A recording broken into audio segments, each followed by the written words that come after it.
السلام عليكم، معكم محمد عصام في فيديو جديد في قناة طقة. الليلة حنسوي سباكيتي هوت دوج كده، صوص كده مظبط، فانتوا تابعوا معانا ان شاء الله الفيديو يعجبكم. عشان نقوم نضيف المية بتاعتنا، مية قاعد تغلي. بعد ما المية دي تسخن شوية نقوم نضيف عليها المكرونة.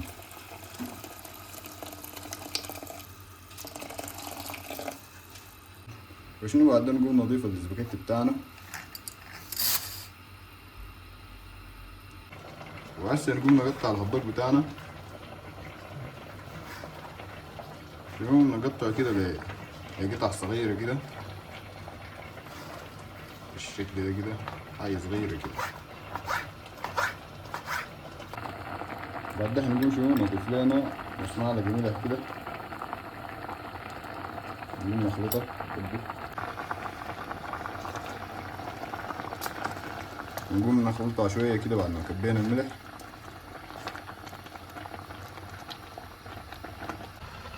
بعدها نقوم نسخن لها طاوة تاني ننزل فيها الزيت نخليه يسخن كده، عشان شنو نقوم نضيف شنو الهوت دوج بتاعنا. نكون كمية محترمة كده بتاعت زيت. وشنو بعدين نقوم ننزل الهوت دوج بتاعنا.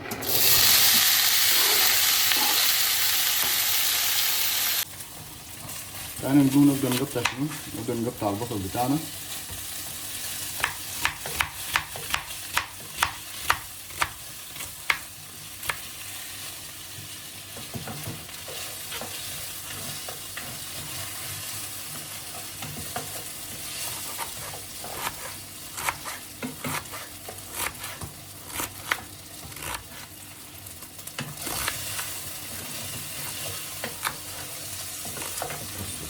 وشنو نقوم نضيف البصل بتاعنا في شنو في الهوت دوج بتاعنا ده.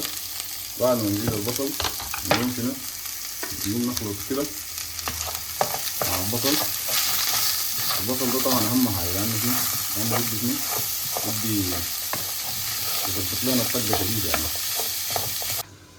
فشنو يا شباب، بعدين نقول نقطع لنا فلفل كده. وللملاحظه الفلفل ده ما فلفل مسخن، يعني فلفل بارد انتوا عليه. ممكن يكون شكله زي الفلفل الحار لكن هو ما فلفل حار. نقطع كده 3 قطع.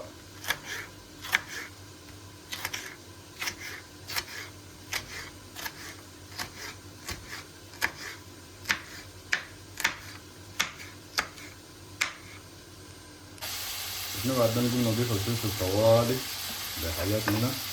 اول ما قلنا ضفنا الفلفل نقوم شنو نقوم بس تاني نلخبطهم مع بعض كده، ونقفل عليهم شنو يعني نقفل عليهم الحله. فهمتوا علي كيف؟ عشان شنو الحاجات دي كلها تسيح في بعض كده. وشنو نقوم نقطع عليها طماطمايه واحده كده، نبدا عليها سريع سريع. هنقطع الكميه بتاعت الطماطم تكون طماطمتين. شوفوا انتوا الكميه اللي بتنجح معاكم، فهمتوا علي؟ الكميه انتوا اللي بتنجح معاكم، بعدين شو ممكن تضيفوها لهنا.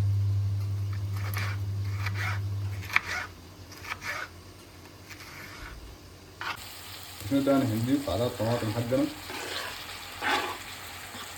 تاني بعد ما ضفنا الطماطم هنقوم شنو نخلطهم كده،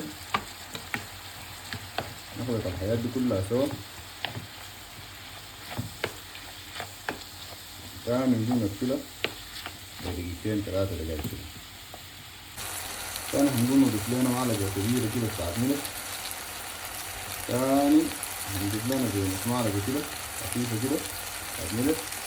بعد ما ضفنا الملح نضيف بهاراتنا المشكلة الظريفة دي. شايفينها بهاراتنا جميلة جدا. نضيف منها معلقتين كبار كده، نقوم نخلطها مع شنو مع ال مع الهوت دوج ومع الطماطم والسلطة والحاجات دي كلها.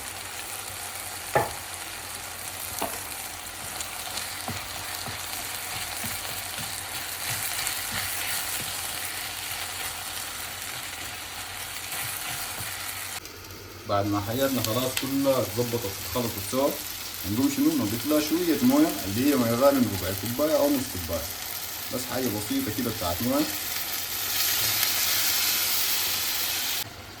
وشنو بعدها نقوم ننزل معجون الطماطم بتاعنا ولا الصلصة.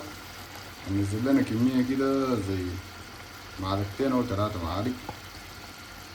نقوم تاني نخلط نخلط الحاجات دي كلها سوا تاني كده.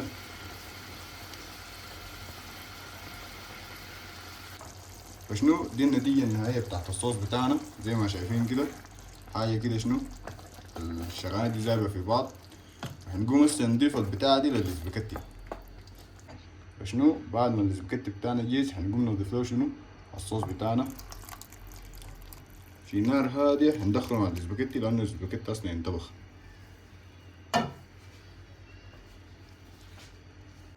فشنو يا شباب دي النتيجة النهائية.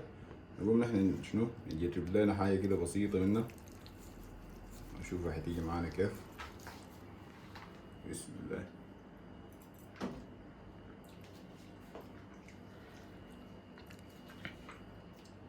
والله حاجة ظريفة شديد ممتازة جدا. أنا عن نفسي عجبتني شديد، وحتى الطريقة يعني اقتصادية شديد وموفرة شديد. الناس ممكن تجربها. فهمتوا عليها كيف؟ فشنو يا شباب دي نهاية الفيديو. لو وصلتوا معانا لحد هنا لازم لايك شير سبسكرايب. شيروا الفيديو لإفرادكم العزاوة زينا كده ولا المغتربين اللي ما عارفين يسووا وجبات شنو. فشنو دي حاجات كده أحسن، ما أحسن من الاندومي لكن برضه ظابطة يعني. فهمتوا علي كيف؟ اللهم للفيديو الجاي انتظرونا، فيديو هيكون ظريف شديد.